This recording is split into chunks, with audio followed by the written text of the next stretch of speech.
രജനി, സ്വാഭാവികമായി 2 ദിവസത്തിനപ്പുറത്തെ ക്രിസ്മസ് ആഘോഷമാണ്. അതുകൊണ്ട് തന്നെ അത്തരത്തിൽ ഈ വരുന്ന 2 ദിവസങ്ങളിലേക്ക് വലിയ തരത്തിലുള്ള പ്രതിഷേധങ്ങളിലേക്ക് കോൺഗ്രസ് പോകാനുള്ള സാധ്യത ഈ ഘട്ടത്തിൽ എത്രയുണ്ടെന്ന് പറയാനാകില്ല. പക്ഷേ ഇന്ന് നവകേരള സദസ്സ് വൈകുന്നേരം മാത്രമേ സമാപിക്കുകയുള്ളൂ.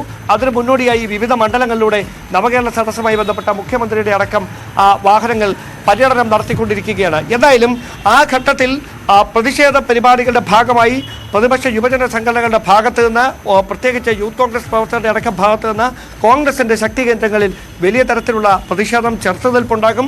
ആ പ്രതിഷേധങ്ങൾ വൈകുന്നേരം ഏത് തരത്തിലേക്ക് മാറുമെന്നതാണ് എടുത്തു പറയേണ്ട കാര്യം. എന്തായാലും ഈ എംപിമാരടക്കം അതോളം 5ഓളം എംപിമാർ ഉണ്ടായിരുന്ന വേദിക്ക് സമീപത്തേക്കാണ് പോലീസിൻ്റെ ഈ ജലപീരങ്കി പ്രയോഗിച്ചതിന് പിന്നാലെ ടിയർ ഗ്യാസുകൾ വന്ന് പതിക്കുന്നത്. അത് ഒരു നേതാക്കളും പ്രതീക്ഷിച്ച കാര്യമല്ല. അതുകൊണ്ട് തന്നെയാണ് വളരെ അപ്രതീക്ഷിതമായി പലരും ഇത് കണ്ട് ഭയന്നു പോകുന്ന തരത്തിലേക്ക് വരെ കാര്യങ്ങൾ മാറിയത്. കാരണം തുടർച്ചയായി പോലീസ് ഇത്തരത്തിൽ ടിയർ ഗ്യാസ് പ്രയോഗിക്കുകയായിരുന്നു. അത് വീര്യം കൂടിയ ടിയർ ഗ്യാസാണ് പോലീസ് പ്രയോഗിച്ചിരിക്കുന്നത് എന്ന ആക്ഷേപമാണ് ശശി തരൂർ എം പി ഉൾപ്പെടെയുള്ളവർ അല്പസമയം മുമ്പ് മാധ്യമങ്ങളുമായി പങ്കുവെച്ചത്. എന്തായാലും ഗതാഗതം ഇതുവഴി വഴിതിരിച്ച് വിടുന്നു. ഒരു ഭാഗത്തുകൂടി വാഹനങ്ങൾ പോകുന്നത് ഇവിടെ നിന്ന് കാണാൻ കഴിയും. മറുഭാഗത്ത് പോലീസ് ഇപ്പോൾ ബാരിക്കേഡുകൾ നീക്കിക്കൊണ്ട് ഇതുവഴിയുള്ള ഗതാഗതം വീണ്ടും സജ്ജമാക്കുന്നതിന് വേണ്ടിയിട്ടുള്ള ക്രമീകരണങ്ങളിലേക്ക് കടന്നിരിക്കുന്നു. കാരണം പ്രതിഷേധക്കാർ മുഴുവൻ ഈ ഭാഗത്ത് നിന്ന് കടന്നുപോയി എന്ന് ഉറപ്പുവരുത്തിയതിന് ശേഷമാണ് ഇപ്പോൾ ബാരിക്കേഡുകൾ നീക്കിക്കൊണ്ട് ജലപീരങ്കി അടക്കമുള്ള മറ്റ് പോലീസിൻ്റെ സജ്ജീകരണങ്ങൾ അവിടെ നിന്ന് നീക്കിക്കൊണ്ട്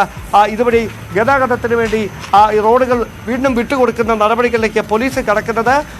ഏതാണ്ട് ഒരു 1.5 മണിക്കൂറോളം നീണ്ട സംഘർഷഭരിതമായ സാഹചര്യങ്ങൾക്ക് ഒടുവിലാണ് കാര്യങ്ങൾ ഇപ്പോൾ മുൻ നിലയിലേക്ക്, സാധാരണ നിലയിലേക്ക് മാറുന്നത്. പ്രതിഷേധക്കാർ മുഴുവൻ ഈ DGP ഓഫീസിന് സമീപത്ത് നിന്ന് പിരിഞ്ഞു പോയിരിക്കുന്നു എന്നതാണ് ഇവിടുന്ന് എടുത്തു പറയേണ്ട കാര്യം. നവകേരള സദസ്സിന് അഭിവാദ്യം അർപ്പിച്ചുകൊണ്ട് സ്ഥാപിച്ച മുഴുവൻ ഫ്ലക്സ് ബോർഡുകൾ അടക്കം അടിച്ച് തകർത്തുകൊണ്ടാണ് മ്യൂസിയം ജംഗ്ഷനിൽ നിന്ന് ഈ പ്രതിഷേധം തുടങ്ങിയത്. അത് തന്നെയാണ് പോലീസിൻ്റെ മുന്നൊരുക്കങ്ങൾ വേഗത്തിലാക്കിയത്. എന്തായാലും വലിയ തരത്തിലുള്ള പ്രതിഷേധങ്ങൾ ഇതുമായി ബന്ധപ്പെട്ട നവകേരള സദസ്സ് സമാപിക്കുന്നതിന് മുന്നോടിയായി UDFൻ്റെ ഭാഗത്തു നിന്ന്, കോൺഗ്രസിൻ്റെ ഭാഗത്തു നിന്ന്, മറ്റ് പ്രതിപക്ഷ യുവജന സംഘടനകളുടെ ഭാഗത്തു നിന്ന് ഉണ്ടാകുമെന്ന കാര്യം ഉറപ്പാണ്. അത്തരത്തിലുള്ള നടപടികളിലേക്കാണ് പോലീസ് കടന്നിരിക്കുന്നതും. എന്തായാലും നാടകീയമായ സംഭവങ്ങൾക്കാണ് DGP ഓഫീസിലേക്ക് KPCC സംഘടിപ്പിച്ച മാർച്ച് സാക്ഷ്യം വഹിക്കേണ്ടി വന്നത്. രജനി, വരും മണിക്കൂറുകളിൽ കോൺഗ്രസിന്റെ ഭാഗത്തുനിന്ന് വലിയ പ്രതിഷേധത്തിനുള്ള സാധ്യതയാണ് കാണുന്നത്. എന്തായാലും ഒരു പ്രകോപനവും ഇല്ലാതെയാണ് ഇത്തരത്തിലൊരു നടപടി പോലീസിന്റെ ഭാഗത്തുനിന്ന് ഉണ്ടായത് എന്ന നേതാക്കൾ ആവർത്തിക്കുന്ന ഒരു സാഹചര്യം കൂടിയുണ്ട്.